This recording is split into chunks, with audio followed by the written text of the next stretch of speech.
Hey, we've got Mark Yonkman again joining us on the podcast. You know Mark as the Rural Whisperer. He writes a regular column at Postindustrial talking about issues that concern rural voters.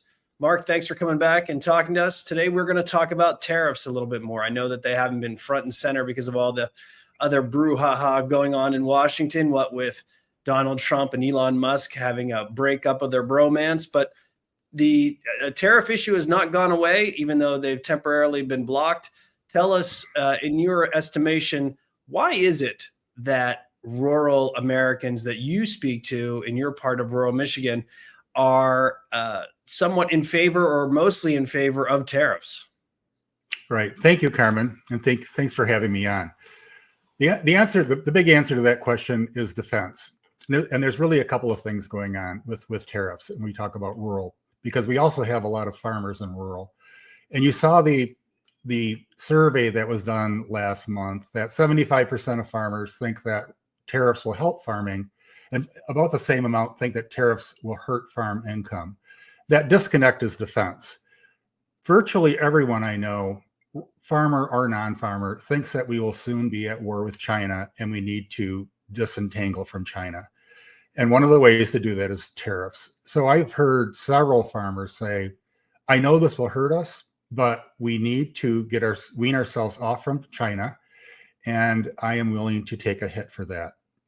It's similar to something that my 100-year-old uncle has been saying for a couple of years now. He was talking about getting the manufacturing of essential goods back to, for example, Mexico, not because it's going to create jobs in the US, but to get it out of China, to get it into a friendly country, so that if we have to pull at the drawbridge, we have everything that we need here in at least North America. The second part of it, the second part of it for European tariffs, and this is on the farm side, not my other neighbors don't say this, but we're not making the food that we should be making anymore in the US, and it's starting to fall off really quickly. People are beginning to plow under orchards because they can't find people to pick the fruit. And we're converting that land into like cornfields. And 40% of our corn goes into ethanol, which I'm not sure we should even be doing that at this point. But if you can't find people to pick it, you have to go to something else. And some people are leasing their land out for solar farms. That's why solar is so talked about in the farming community. But our H-2A visa rate, which is a guest worker, so not an immigrant, but a guest worker, comes for 10 months and then goes back to Mexico, is $30 an hour. In Mexico, that same person would make $1.65. Well, we're not going to be growing a lot of broccoli and asparagus and Brussels sprouts at $30 an hour. So that's the second concern that relates more to the other countries that are not China. Okay, so if farmers know it's going to hurt them in the short run, how long can most farmers take and endure that hit with tariffs, preventing them from making the kind of profits they have, or Trump's also, in conjunction with Trump's strict immigration limitations for even guest workers and other types of undocumented workers? How long can they endure? Can the average farmer endure these kinds of tough times that they're going to be facing if these tariffs, all of them, do go through? Well, two things. As you recall, last time this happened, Trump gave farmers several $billion of aid, and that actually increased farm incomes during that period, even though we produced less. It was just because of that subsidy. But the real answer, because that subsidy can't continue forever, the real answer is it depends on the farmer and whether or not your land is paid for. If you don't have a lot of debt, you can survive this for a long, long time. It's not a deal killer. For people who have taken on a lot of debt, it can be a big problem. So you'll see that this is what happened when we had the commodities bubble in the 1980s. Because a lot of farmers took on a lot of debt to consolidate. That was you remember Earl Butz said, get bigger, get out. People consolidated, they borrowed a lot of money. USDA provided a lot of loans. And when the bubble burst, everybody lost their farm. And that was a huge crisis. So since that time, there is a big animus towards debt. And so, you see that when people come out with a new loan program, farmers don't like that because they just remember, we don't want debt. You don't know what's going to happen. Let's not go down that path.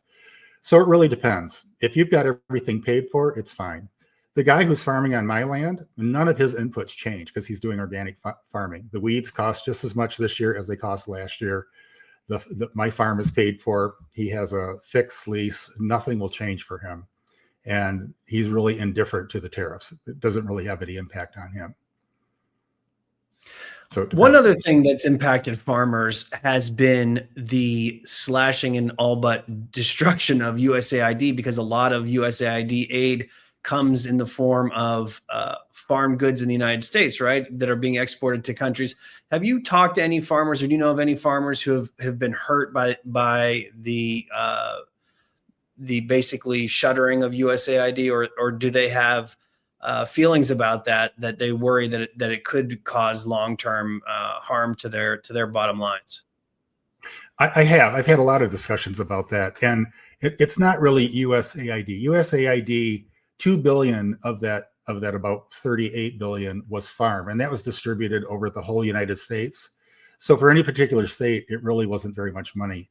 But the thing that really has hurt a lot of smaller farmers is eliminating some of the USDA's programs for example, at farmers markets, the double up program, which they're planning on eliminating, where a SNAP recipient gets twice as many dollars if they buy fruits and vegetables at a farmer's market, because that money goes actually to the farmer. That was great for the small farmer. That's someplace that if I wanted to, I could sell my fruits and vegetables there. Whereas I would have a harder time getting it into a grocery store because there's no volume, but I could go to a farmer's market. So that kind of stuff really hurt the small farmer quite a bit. And people do complain about that. Lots of people have complained about that. USAID, not so much, but other parts of the Farm Bill, yes. There are other things that they are either didn't pay, or they withheld payments and then they came back, and it's just been sort of chaos. And what that does is, even if farmers are made whole, it's how do you plan? How do you plan anything if you don't know what next year is going to look like? What do you plant? Where are we going with all of this? If we can't export soybeans, I better not be planting soybeans, because we can't use any more soybeans in the US. We have plenty here. So it's been very, very difficult to plan for next year and what farmers are going to do. It's chaos. Your last column at Postindustrial talked a lot about what we just discussed right now. So I encourage folks to go to postindustrial.com and look at it. Mark, what are you working on next for us? I think I'm gonna do more on the drift away from having a lot of experience and talent in our legislative branches. Whereas, it used to be that no matter who you hired, if you hired 10 people, you probably got some farmers and some military people and other people with like hard skills. And today, when you look at the DNC, there's no one has any experience there, and a lot of staffs don't have any experience there. So I think it's getting harder and harder for the people who are leading us to relate to a lot of average people.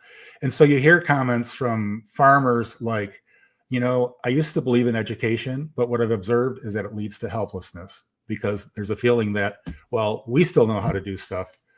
If you go to college, you graduate and really don't know how to do things. And it's really not that simple, but I sort of see his point, and I see that in a lot of our politicians who don't have skill sets. And one example of that, which really scares people here, is, especially when you're thinking of war, is AOC. AOC, her only job she ever had was a bartender and a waitress.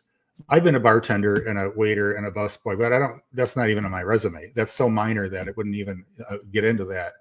And so when people look at her as a viable candidate, and they're thinking of war with China, people can't imagine her leading us through a war with China. So it is really scaring people, and people do talk about it. I think it's causing a lot of damage right now to the Democratic Party. So I'm going to talk about that a little bit, I think.